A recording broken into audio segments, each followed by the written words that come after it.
להיות מצוינים בלי להוריד את האחר, וזה ייחודי, זה ייחודי וזה כל כך בולט ומחבר, ואני חושב שזאת העוצמה שאני...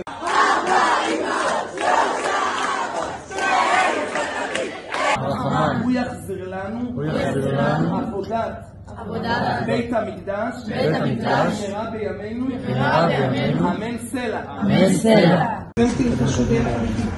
כשאני אשתה כוס מלאה, אתם תשתו גם כן כוס של תירוש. כל מצווה שנעשה, אני לא מוציא אתכם בכלום ידי חובה. אני אברך, אתם תברכו. אני אקרא, אתם תקראו. אנחנו עושים הכל ביחד.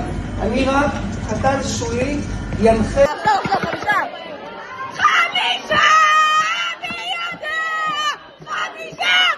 אני יודע!